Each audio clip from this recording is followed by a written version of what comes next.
Good evening, everyone. This is Dale Wetzel. We are broadcasting from the Peacock Alley American Bar and Grill in downtown Bismarck, North Dakota, and there's a good buzz going on in the restaurant and bar below us. So lots of folks have stopped in for looks like an after-work drink or maybe a meal. It's a wonderful, festive atmosphere, historically quite interesting. Lots of nice photos on the walls. You can figure out what you're looking at and when it was taken. It really is quite entertaining. It's almost like walking in a museum that serves liquor, which is kind of my ideal situation, frankly. Anyway, we have as our guest this evening, we have for our first hour, the first half hour, we have Mr. Clay Jenkinson, who's a humanities scholar and a kind of just a learned gentleman in all aspects. He hosts the Thomas Jefferson Hour, which is a radio show that I personally am quite infatuated by. He is an author and filmmaker, and we'll be speaking to him about a roast of Larry Scogan, the president of Bismarck State College, and we'll be talking to him as well about his past and future projects. We'll also be speaking to Troy Coons, who's the vice chairman of the Northwest Landowners Association, which is a group of folks who banded together because they, frankly didn't want to be bulldozed by oil companies that are up in northwestern North Dakota trying to explore for crude. And we'll be speaking to him and the Agriculture Commissioner, Doug Goring, about mediation programs that are offered by the Agriculture Department to resolve landowner and oil company disputes. And also we'll be talking about a proposal in the legislature to reclaim abandoned pipelines, which could be quite a problem as the oil play continues, because as pipelines are disused, fall into disuse, they are generally left in the ground, and sometimes their location is forgotten, and then when someone is digging in that ground later on, you can get kind of a nasty surprise.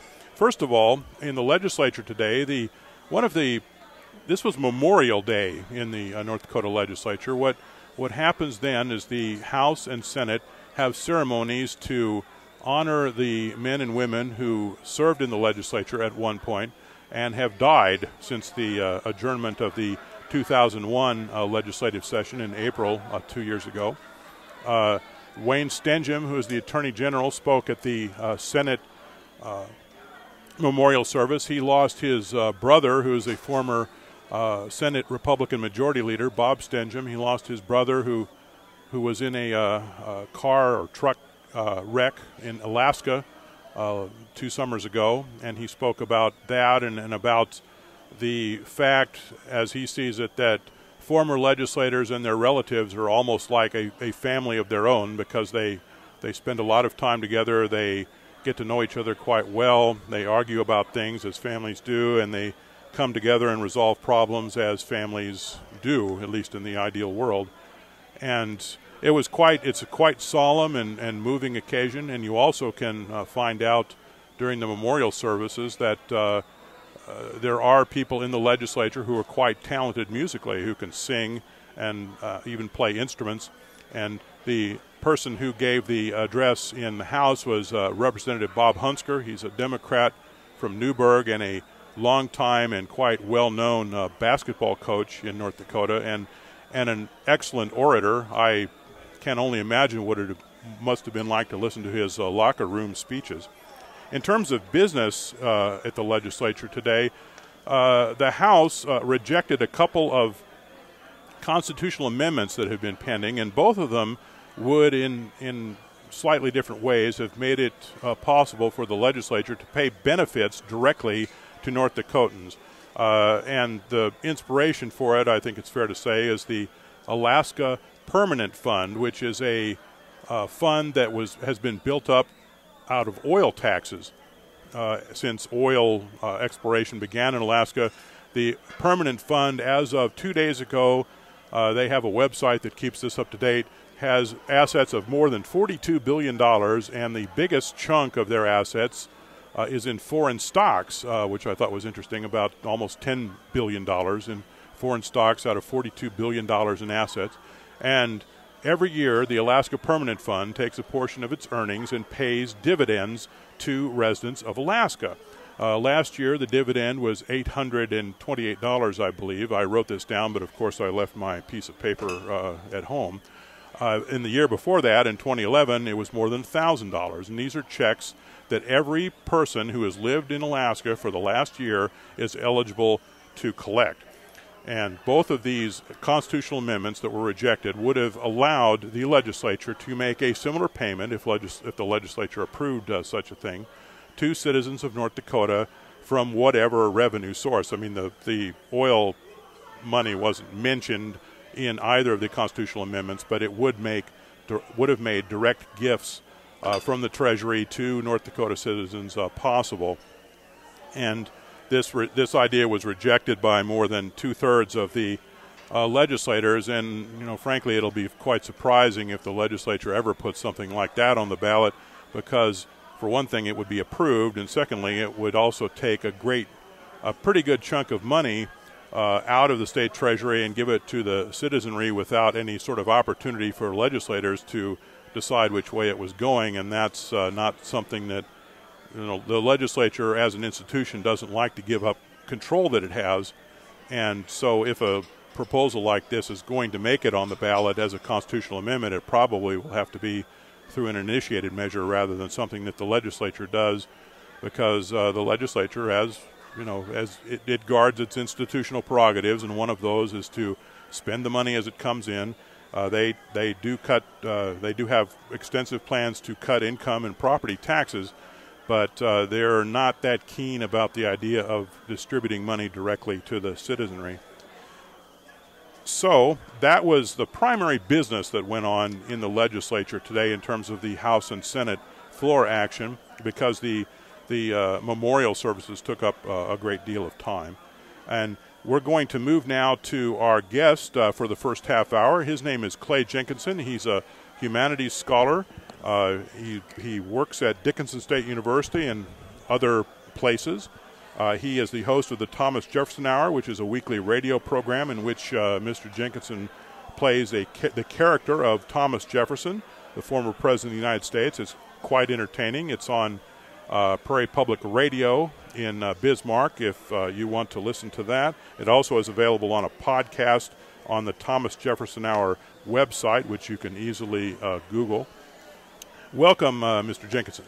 Glad to be here, Dale. And you were the host of the Jefferson Hour recently. Yes, I was, and it was quite the fun time. I just wish I'd been able to prepare for it better, because I stammered a lot and didn't really do a very good job. You did a great job, and you should come back to do more. But that's great fun to work with you. I'd love to. But anyway, Mr. Jenkinson wanted to speak about a coming roast of Larry Scogan, who's the president of Bismarck State College. And I think about the line from the movie Wall Street, why are we roasting Larry Scogan? Have we run out of human beings? Well, it's not clear that he is a human being. Tomorrow night, Thursday, in the National Center for Excellence, the 4th floor of the Energy Building at BSC, at 6 o'clock, there will be a roast of President Larry Scogan. It's done by students for the Literary Journal at BSC. And so they thought that a way to get a lot of people to come would be to make fun of Larry. And I'm the host, I'm the MC, they asked me to do it. It's like shooting a whale in the bathtub, Dale. I mean, Larry Scogan is the most teasable man I know. He wears these yellow and blue and orange and pink sports jackets. He looks like he was a bowling champion earlier in his life. He has these odd glasses and bangs. I mean, he is as easily roastable a person as I have ever met. All I said was we need more time, because we'll never be able to get all of the people who want to say sarcastic things about him in. It's 6 tomorrow night. I think it's a $10 charge for the roast only, and there's a $20 charge for dinner, but they're really almost out of dinner tickets. But there's plenty of room for people to come at $10, and that money will go to the Literary Journal at Bismarck State College. How often is the Literary Journal published, do you know? I think it's twice annual, I think, but it's a worthy cause, and Larry lent himself to this. He knows that he's going to take a drubbing, as you can expect. A drubbing from students, too. That would be a lot of fun. Students. His own son, Adam, who lives in Denver, emailed me and said, "Can I get in on this?" I said, "Well, I don't know. We don't want to cause any permanent rifts." You should be able to get a lot of material from him, though, that you could use yourself. Oh, man. I mean, it's so easy. When I give these conversations with Larry on Sundays, in fact, there is one this Sunday at BSC, I'll talk for a while, Dale. I don't know if this ever happens to you when you have a guest, and you'll say, "What do you think?" And you look over, and it's like Dan Quayle. It's like a deer in the headlights. And you think, "Whoa," So it's going to be so much fun, and people should come just to support BSC. But if you've never been on the 4th floor of the Energy Building, it is one of the greatest views in North Dakota. You look out on where Old Memorial Bridge was and the new bridge is, and down towards the University of Mary and Little Heart Butte and those hills. It's fabulous. And it's an immense high-ceilinged, big glass windows, big glass wall, basically, and you can see, as you mentioned, the river and the surrounding scenery. It's 5,000 or 10,000 square feet. It's all windows in every direction. Larry deliberately did not partition it, so it's left open. He wanted it to be his office, and people said, "Come on, Larry, you need 10,000 square feet for your office." Instead, the chancellor came along. He wanted it in right, his office. There we go. Right. I'm hoping the chancellor will get in on this. Well, He's been pointing at Larry in the newspaper. Maybe he'll get in on it and he'll find himself the butt of it. Who knows? Well, it could happen. Anyway, it's going to be a lot of fun. All right. But I wanted to speak to you about a couple. I mean, the projects that you've been doing, the film projects that you've been doing. You have a documentary film about Bill Guy. You have a documentary film about ArtLink. Can you just tell us how did you choose them as subjects? How did you research this? How did you go about making these films? Yeah, thanks for that question, Dale. I worked with David Borlaug at the Lewis and Clark Fort Mandan Foundation, and when I returned to North Dakota 7 years ago, we created something called the Dakota Institute. And our idea was to give more attention to North Dakota history. As you know, we don't give in this state enough attention to our leaders, to the history of this state, to our literature, to the landscapes of North Dakota. And so we made a film about ArtLink. He was elderly, and I wanted to capture his heroic efforts in the 70s to chasten the coal boom so that North Dakota would survive it. And as you know, he invented the phrase one-time harvest, that we're an agrarian people. We don't do a single harvest. We need sustainability here. And that phrase really resonated with the people of North Dakota, and I think it changed the history of this state. So we did that. And then I wanted to do one on Bill Guy, because when I was doing research and interviews for the ArtLink film, everyone said, well, he came after Bill Guy, but he sort of changed the pace, the industrial pace of the state. And everyone said Bill Guy brought North Dakota into the 20th century, that we were pretty backward until Bill Guy gave us interstate highways and a great boom in education, and particularly higher education. So now you're probably thinking, well, a lot of Democrats here, but that's not really we don't have a political point of view. Now I'm doing a film on Harold and Shyla Schaefer, and if ever there were solid Republicans, it's the Schaefers. He was a friend of Robert McCartney, and he was an anti-tax guy, and his son, of course, Ed Schaefer, became a very, very successful Republican governor in 1992. And this is a film about, I don't know how much you know about Harold, but he was an amazing man. By the time we all sort of know him, he was that older Harold who was in Medora. But he was a friend of Liberace, Bob Hope, Perry Como, Sammy Davis Jr., Ronald Reagan. I mean, this is North Dakota's first great national figure. And the inventor of Mr. Bubble. Mr. Bubble, glass wax, snowy bleach. Mm-hmm. I mean, Harold Schaefer was, I know this will sound a little odd, but he's the Bill Gates of North Dakota. And he was at a time when North Dakota was really just a scene out of a Depression film, black and white, dust everywhere. He was our first full-color figure. In fact, Gold Seal, his company, sponsored the first full-color television special in American history. Isn't that interesting? It was Joe Stafford, who was a singer, and he wanted to get in on this newfangled technology, and so he sponsored the first color television special in American history. Shyla Schaefer is still with us and quite vibrant. How is she contributing to the project? She's one of my oldest and dearest friends. She's 87 now. She's the youngest person in every room she goes into.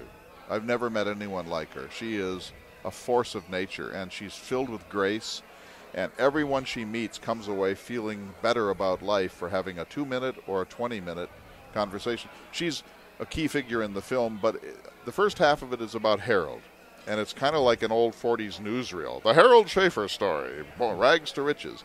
And then we get Harold meeting Shyla in 1964. And then they create Medora. And now Medora, of course, is not just North Dakota's #1 tourist destination, but it is a place of national importance. The golf course wins awards all over the world. How much is Ed Schaefer part of this? He's in the film, but what we say in the film, I'm interviewing him for the last time next week in Fargo. What we say is the Ed Schaefer story is far from over. Successful governor of North Dakota, really regenerated the Republican Party in North Dakota. They owe more to Ed than any other single person. Then he becomes George W. Bush's Secretary of Agriculture. Now he's doing a range of things in private business and working with Continental Oil to ease North Dakota's adjustment to this industrial tsunami. So we don't want to close the book on Ed. He's got a lot of time left, but he's in the film too. When you do projects on folks, do you have to like them? I like almost everyone. Really. I mean, my politics, I don't even know what my politics are anymore, but I keep myself out of it. I just want to see if it's the Dale Wetzel story. I want to find out who you are. And when you start to ask people about life, they almost invariably turn out to be interesting. Of course, I've chosen some pretty amazing characters. We're also working on a big film at the Dakota Institute on Eric Severide. Dan Rather's in it, and Tom Brokaw's in it. Dan Rather gave us 5 hours, Dale, and he was world class. And I thought that Tom Brokaw would be the more genial one, a South Dakotan. Rather has that kind of reputation for being Dan Rather. Rather was amazing. He was a prince. And Tom Brokaw was a little, I'll grant you this 20-minute interview. I got 5 hours with Dan Rather, and the Severide film will come out in a year or two. We're doing just great things. And I want to do a film. I'd like to do a 10-part children's history of North Dakota on location. You are here at the Killdeer battle site. You are here at the place where the Nonpartisan League started near Deering, North Dakota. You are at Fort Abercrombie during the Minnesota Uprising. I'd like to do that. We have a huge list of things we want to do. How do you finance all of this? That's the problem. The Dakota Institute is part of the Lewis and Clark Ford Mandan Foundation, which is a 501c3 nonprofit. People give us donations. We apply for grants. We have a press. We publish 3 to 5 books a year. I'm at the moment working on a book about Lewis and Clark among the Nez Perce Indians, and we're doing Larry Scogan's brother Gary Scogan's war memoir from Vietnam. Those pay for themselves. Books still work. The films are just labor of love. It takes about $100,000 to produce a 1-hour documentary, and you never can get that back. So we depend upon the kindness of strangers. What sort of reaction have you gotten from the Bill Guy and Art Link documentaries? I was just asking today, we still sell a lot of copies of the Art Link film, and as you know, with what's happening in North Dakota, whatever you think about what's happening, there is a nostalgia for a time when North Dakota life was less hectic, less dusty, less chaotic, less financially driven. And so Art Link is a really important figure at this time, and a lot of people want to hear that famous speech that he gave in 1973 when the landscape is quiet again.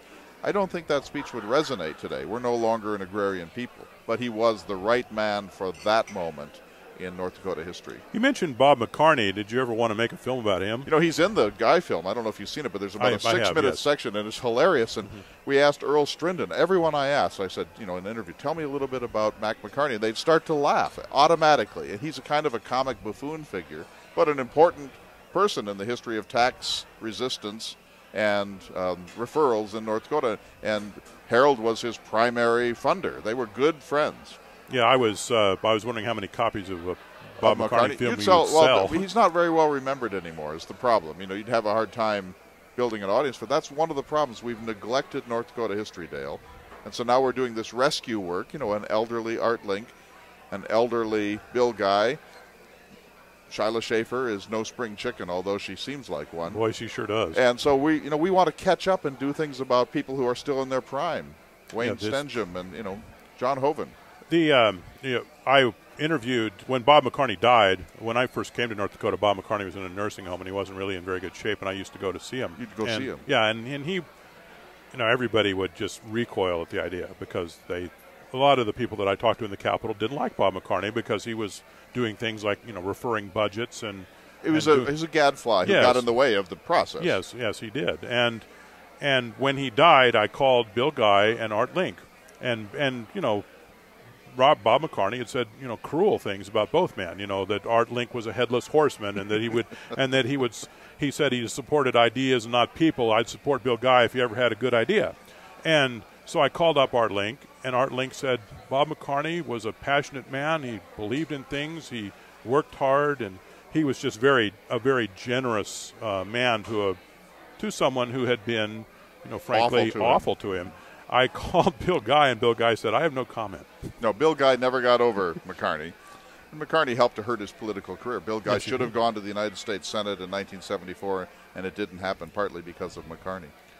So what is the state of, you kind of referred to this, but what is the state of history in North Dakota, the writing about it, and specifically political history? Oh, that's a great question. When I was growing up, there were a lot of North Dakota historians and people writing about the politics of North Dakota. Larry Remley and D. Jerome Tweeten and a whole series of people. They're mostly gone now. Jerry Tweeten is still alive, but he's really at the end of his career. Larry Remley died awfully young. He died he was a brilliant man. So we have a dearth of this sort of thing. These professors who are now coming to UND and NDSU and Minot and Bismarck and Dickinson are people who are highly trained, and they're not. Let's just say North Dakota was not their first choice. And so they want to do European history or the history of lesbianism in Scotland or economic history of the Austro-Hungarian Empire. They think that North Dakota history is beneath their contempt. And so we do not have a cadre of people who love this place. One thing I want to do with the surplus, you talked about the Alaska Fund. I would like the governor to create a North Dakota Center for North Dakota Studies, where we would pay scholarships to young people who've gotten their MAs or PhDs to write about North Dakota subjects, and we would create a cadre, a team of 10, 20, 30 young scholars from around the state and around the world that want to focus on Great Plains study, American Indians, Upper Missouri, and North Dakota. We've been speaking to Clay Jenkinson, and Clay, could you make one more pitch for the roast? The roast is Thursday night at the National Center for Excellence, the 4th floor. Come, it's $10 to watch the humiliation of Larry Scogan. Who doesn't want to be in on that? Yes, of course. Larry Scogan is the president of Bismarck State College. Well, he is until tomorrow night. Yes, he is. Anything can happen. He might be driven. Driven from the state as a result of this roast. Take his shoes and leave. We've been speaking to Clay Jenkinson, a filmmaker and scholar, who is going to be the MC of a roast of Bismarck State College President Larry Scogan tomorrow night, 6 p.m. at the Bismarck State College Energy Center of Excellence. $10 for the roast, $20 for dinner. It benefits the literary journal at Bismarck State College, and we would appreciate it if you'd come. Thank you for your time, Clay. Hey, I really appreciate it. This is Dale Wetzel. This is the Legislature Today radio show. We're at the Peacock Alley American Bar and Grill in downtown Bismarck.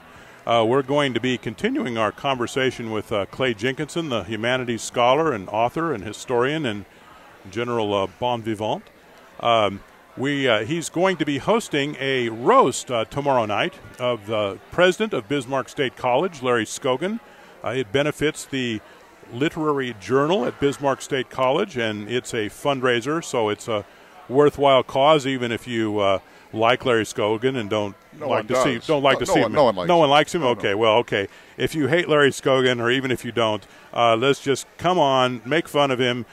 Pay for the privilege. It'll be a great time. It's $10 for the roast, $20 for the dinner. It's at 6 p.m. tomorrow night, Thursday night, at the Bismarck State College National Energy Center of Excellence. You can go up to the 4th floor and have a marvelous view of the Missouri River. I've seen it. It is really, when Mr. Jenkinson talks about how good the view is, he's not blowing smoke at all. You can see your favorite fishing spot on the Missouri River. You can see bridges and homes and trees, and it's gorgeous. It really is. The Missouri River never looked better than it does from the top of the National Energy Center of Excellence at Bismarck State College. Clay, we were talking earlier about the state of historical scholarship, especially political scholarship in North Dakota, and how there's essentially a void there. First of all, can you talk about the works that you're familiar with that you think are good examples of excellent North Dakota historical scholarship, and also just talk about some of the things where there is work that could be done that could be a rather fruitful endeavor for some scholar? Well, the standard history of North Dakota is still Robinson's history, which is now 50 years old, but it's a beautiful book. It's not much read anymore because, people don't have the same attention span that they had then. Anything written by D. Jerome Tweeten is outstanding. Tweeten is, I think, North Dakota's greatest historian. Things written by Larry Remley. Blackerby was at Dickinson State, and he went on to write two really important biographies, one of Lemke, William Lemke, who was a nonpartisan leaguer who was in Congress until the 1950s. In fact, it was Lemke who gave us Theodore Roosevelt National Park. But he also wrote a biography of Usher Burdick, the patriarch of the great Burdick family. So those are great, but here's what we need. We need a Bill Langer, a biography. We don't have an adequate one. We need a Townley, A.C. Townley. Do not have a biography of Townley. We need a Bill Guy. We need an Art Link. We need a whole range of biographies of key figures. It's a little early on Ed Schaefer, but we do not have the foundation to understand the history of this state. People come here now and they're saying, what's going on here? What are the roots of this? Why do you have a state bank? Why is the state so eager to embrace the oil boom? You have to understand the history. Just take the oil boom. You have to understand that between 1930 and 1980, North Dakota was a state of outmigration and rural decline. And the western part of the state looked as if it was going to dry up and blow away. And remember in the 80s, all those billboards about suicide hotlines and farm foreclosures? That's the trauma that we're now coming out of. And so when people see this boom, they think, hallelujah, brother, because people are returning to North Dakota, new people are moving in, we have a surplus. This is the best time for so many elements of North Dakota life that people are willing to embrace even those parts of the boom which are really rough on towns like Parshall or Stanley or Williston, even things that are rough on our landscape like the Elkhorn Ranch. And so we need historians and more literature to build a foundation of understanding so we can make sense of what we're doing here. You mentioned A.C. Townley. I mean, we have a state bank and we have a state mill, and we have no biography of A.C. Townley. He didn't leave a lot of records, but, yes. Fascinating. He was a rabble-rouser from Browns Valley, Minnesota, who lost a fortune in flax farming. He was a bonanza flax farmer out near Beach, and he became radicalized by that and thought someone was responsible. And he then became a socialist briefly, but then he had this idea that they would create a nonpartisan, neither Democrat nor Republican group of farmers, and they'd take control of the state, and they did. Between 1916 and 1922, the NPL controlled the state, built the nation's only state bank, a socialist state bank. We don't like to use that term, but it is a socialist state bank. State mill and elevator, mandatory hail insurance for farmers, regulation of the railroads. I mean, a lot of the progressive agenda that goes back to populism was enacted in North Dakota by the Nonpartisan League, and we still are the beneficiaries of some of that. One of the things I thought when I moved to North Dakota in 1984, and one of the things that I thought was interesting is that there wasn't really any, I thought, a good biography of Bill Langer, even though we don't have one. If there was the sort of scholarship about Bill Langer that there was about Huey Long, for example, he would be as famous as Huey Long. Well, indeed, and if you go up to the Historical Society, there are records upon records about Townley and Langer and other figures, and there just hasn't been anybody really but Larry Remley, who died very young, and D. Jerome Tweeten to go work with those things. And now the professors who are coming to our two anchor institutions in the Red River Valley, I don't want to sound snotty about it, but they're really not North Dakotans. They're really Minnesotans at heart. They're leaning east, not west. And they regard western North Dakota, by which they mean anything west of Cooperstown, as some sort of godforsaken Australian outback. And if they got out here, they would see that there is a fascinating history in this state that needs to be written, and they could all get career advancement and win prizes, and we'd all be the better for it. Yeah, if you go out to A.C. Townley country, you can see how he acquired the beliefs that he had. If you go out to north of Beach in a dry summer, you're so isolated out there. Just like, oh my goodness. But he was a genius. Yes. He was a political genius. He was a rabble rouser and a troublemaker, and not everyone admires him. But I admire any person with that sort of energy that can change the shape of an entire state. We've had some books published recently. I mean, George Sinner published a memoir, the former Democratic governor. We published that at the Dakota Institute. Yes. That's his memoir. And, of course, Andrea Collin wrote a book called Mr. Weed about Milton R. Young, which is an important book. And also I was thinking about the book that Bill Guy himself wrote. Never was heard a discouraging correct. word. You know, it needs to be reissued, and I've been talking to his family. He's not very well, but that book should be reissued with other anecdotes and a new introduction. And an index. But it's not a great physical book, but it's a wonderful read. It's the most readable political memoir we have, but it lacks. He decided to write a breezy book rather than a reflective book about his career. You know, Bill Guy is arguably the most important political figure in the post-World War II period in North Dakota. We are Bill Guy's children. Why do you say that? We drive the interstates. We have all of our institutions. He created the sugar beet industry by forcing the State Bank of North Dakota to do its job and to fund an industry that was a startup and was not getting the funds it needed at the rates it needed from other places. And then he went to the coal industry and said, we're going to do mine mouth. We're going to have power plants here. We're going to stop being a colonial state that ships its coal and wheat and cattle elsewhere to do value-added somewhere else. We're going to start doing value-added here with beets and with coal and other things so that we North Dakotans get more benefit from the things that we spend so much labor to produce. He changed the state. The Bank of North Dakota, if I'm correct in my recollection, was basically moribund until Bill Guy came along. Yeah, and he tells this famous story of going to see the president of the bank. He's the governor. He goes to see the president of the bank. I've forgotten his name. The guy had his feet up on his desk, and Bill Guy walked in and said, take your feet off the desk and start making loans to make this a better state. And Bill Guy refired that institution into life. I think we need the Bank of North Dakota now to be taking really dramatic steps in the oil zone to help single mothers, people on fixed incomes, young people who want to start a little business but probably couldn't qualify under normal banking conditions. In other words, the bank began as a socialist, progressive solution to certain problems of Great Plains life. And now it should also focus, I think, on certain problems of Great Plains life and take risks to help people in Watford City. Do we need the Bank of North Dakota anymore, or the state mill? No.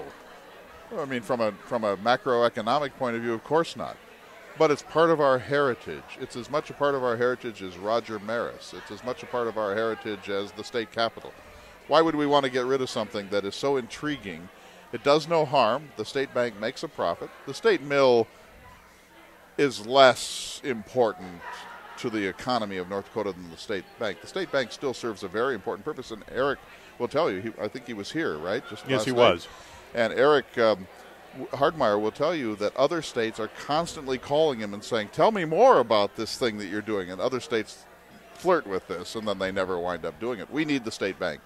The state mill, I think you could easily demolish, and it wouldn't hurt North Dakota. But I think it's an important historical monument, just as the Sakakawea statue at the state capitol is. Well, the reason I asked about the state mill is because in the 90s there was a period where it was losing money, and it was transitioning from primarily the manufacture of semolina and Durham, milling of Durham wheat to the manufacture. Shopping, yeah, and now it's primarily a producer of bakery flour. But I still think it's important, and it's as important as Garrison Dam. You know, Garrison Dam is no longer as essential in the management of the Missouri River as it once was, but it would be a mistake to get rid of it. The George Sinner's book, what did you think of it? I edited it.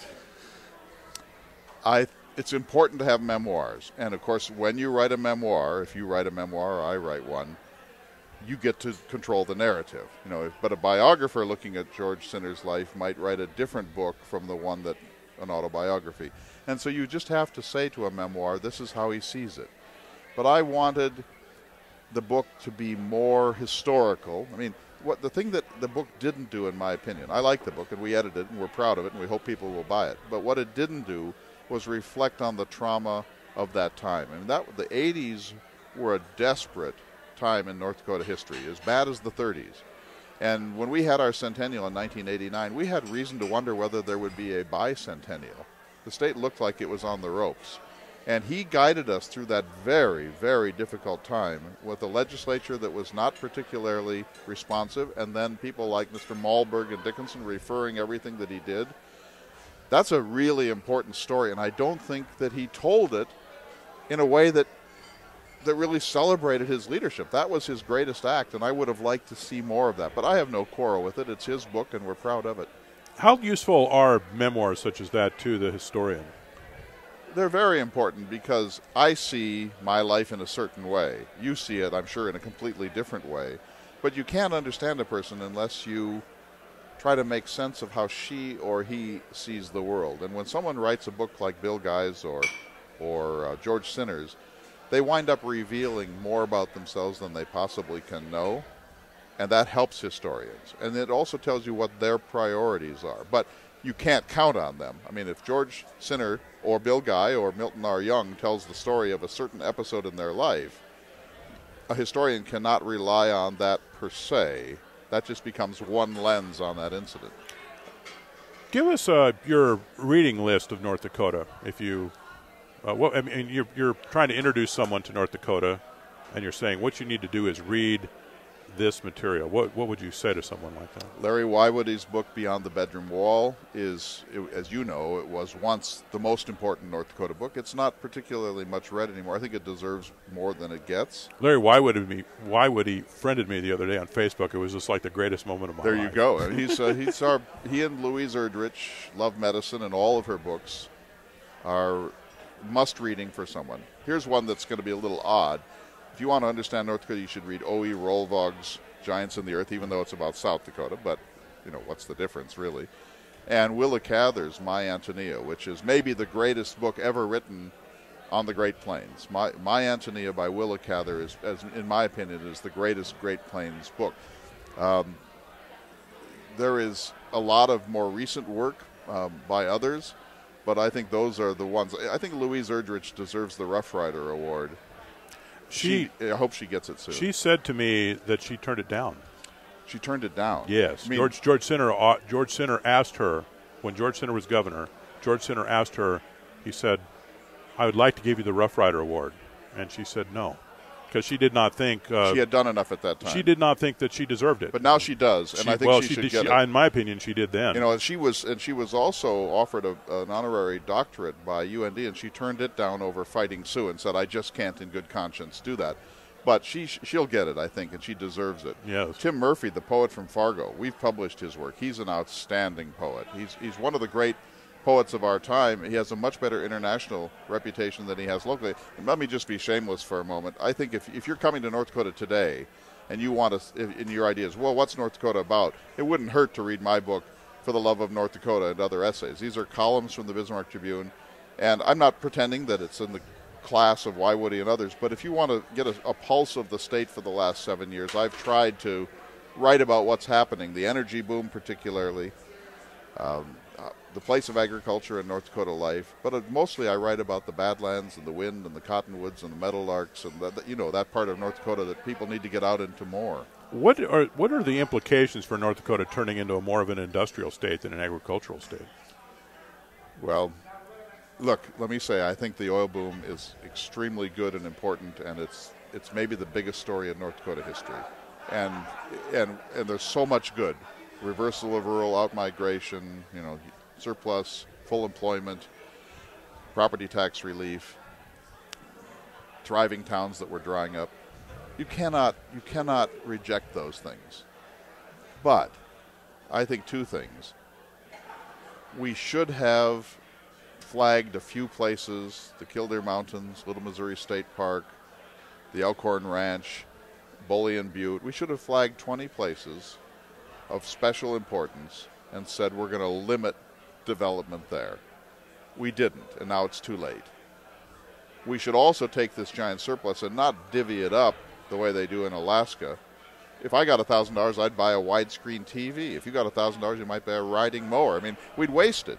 So I think we should take that surplus and invest in the future of North Dakota so that when this is over, we're the most interesting state in the heartland of this country, and we could do it. If we just divvy it up, we're squandering it because it's like winning the lottery. Then I go out and buy champagne or I buy new tires. And people need those things, don't get me wrong. But we should use this as a lever to move the state up into the greatest of all the Great Plains states. And how would we go about doing that in your judgment? Well, you start with education. We boast about education in North Dakota, as you know, Dale, but we're not good enough. We can't have a Major League Football team. We probably can't have a ballet that could perform with the Bolshoi. We could have the best public education in the world. We literally could if we invested in it. And I said we should have a National Center for Excellence for North Dakota Studies. We should support arts councils in all of the communities in North Dakota. We should say, let's become North Dakota in a bigger, bolder, more confident way using this money. I would do all of that. And I would also, I think we should have done the conservation fund. I think that the devastation of the boom is going to hurt hunting. It's going to hurt fishing. It's going to drive wildlife out of the state. It's hurting our wetlands. We need to reinvest in that part of North Dakota that's hard to put a dollar sign on. Well, I don't know a single North Dakotan who isn't either a hunter or a friend of people who hunt. And the fact is, whatever the state government says, we are driving out mule deer and bighorn sheep and moose. And when's the last time you heard a mountain lion story? You know, the mountain lions have said, forget it. You know, South Dakota maybe. So we have got to preserve the core of the North Dakota way of life. And most North Dakota males and many females regard the fall hunting season as the highlight of their year. This is not about environmentalism or something. This is about reinvesting in the parts of North Dakota life that we all so deeply appreciate. And so if I had my hand on that money, I would say, I'd go to the hunting community and say, what do you need for this to keep working? And I'd go to young people in North Dakota and say, what will keep you here in the year 2050? What kind of amenities would you like to see?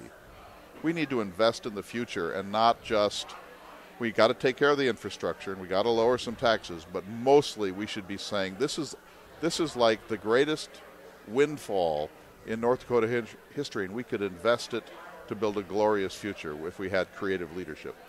One of, as you know, one of Elwyn Robinson's themes, the too much theme, was the too much theme. Are we seeing a repeat of the too much mistake?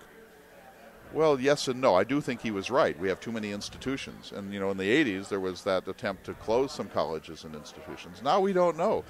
The population of North Dakota is the highest it's ever been in our history. It's probably going, I don't think Lynn Helms is right, 1 million, but it's probably going to 850 or maybe 900,000. We might need those institutions. We don't know what we're going to be. The thing is, I think the too much thesis is this boom came too much, too fast, too hard. If it, you know, the last thing I heard Art Link say, I knew him well, and I went to see him 5 days before his death. I didn't know that he was going to die, of course. And the last thing he ever said to me was, that oil's not going anywhere. We don't need to be in any particular hurry to get it up out of the ground. He said it gets more valuable every day. You know, there's some wisdom in that. And his view was, let's not ride over our state character to get this done. Let's have a methodical, intelligent, best practices approach to this. And if it doesn't make us all rich, it'll make us all better. I like that. Is he try to assess his significance in the last 50 years, Art Link? Well, you know, some of his detractors or people that don't like the mythology of Art Link say we would have done the coal severance tax, we would have done reclamation without him. That a lot of that was industry led. It was bipartisan, as you know. You were here, and some people want to sort of limit the heroism that he's gained for being the man who saved North Dakota. I think there's some truth to that. I think that he could not have accomplished these things if he hadn't had some cooperation. But he's the one who had the phrase, one-time harvest. And he's the one, he staked his political career, as you know. He could easily have gone down in flames for the things that he did. But he said, I'm going to stake my political career, even my life, on the idea that we can do this better and more slowly than industry is proposing. And he was vindicated. He was reelected, and now he's a North Dakota hero. So here's what Mike Jacobs says, and I think Mike Jacobs is the most insightful North Dakotan. He says, Bill Guy, for 12 years, heated up North Dakota until the engine was really running. But a lot of North Dakotans felt that maybe it was in overdrive. And then Art Link slowed it down just a little so that we didn't lose that quality of life. That's what I think his genius was. He didn't say no to development, and I don't think any rational person could say no to development. But we could say, let's manage this so that it builds the character of this state. Because when I came up and I was studying Bill Guy and talking to him, one of the things that struck me was that he supported some projects that I thought were boondoggles, specifically Garrison Diversion. And he's still a supporter, of course. Yeah. And I just thought, What? Well, you're the governor of North Dakota. It's pretty hard not to want that. See, again, history. When Garrison Dam was closed, a lot of people suffered, particularly the Mandan, Hidatsa, and the Arikara, but a lot of white ranchers suffered too. And the promise was that the payoff for this thing would be that we would get this giant irrigation project that would make the semi-arid desert bloom. It probably never made sense, but it was our reward for the sacrifice. And North Dakotans don't like to be exploited. And so we clung to this thing long after it made any sense, if it ever made any sense, and Bill Guy was one of the last people. But now he's changed. He wants water to go from the Missouri Basin to the Red River, but he wants it to go by pipeline now and not on the new Rockford and McCluskey canals. He thinks those are a security risk and a boondoggle. So he changed his mind over time, but when you're in power, as you know, I mean, if Jack Dalrymple said, I'm not sure this oil boom is so great, that would be a big mistake politically. I mean, what do you think about the thesis that Jack Dalrymple and the Industrial Commission generally have essentially become shills for the oil industry and are just letting things run riot? You're trying to expose me here into deep trouble. I have a lot of respect for Jack Dalrymple, an enormous amount. I saw him today in the Capitol, and I like him, and I respect him, and I trust him. But I think that I think we could use some cautionary leadership. I don't think they're shills. I don't even think they're cheerleaders. I think that they're so elated at the success. It's what Harry Macmillan said in Britain, we've never had it so good. I think they don't want to frown too much at the industry or this moment, lest we jinx it. But I think leadership is doing something that is not necessarily popular that leads to a greater end, and I think we could use a little of that, frankly. We've been speaking to Clay Jenkinson, a humanities scholar and filmmaker and author. He is going to be the host tomorrow night of a roast of Bismarck State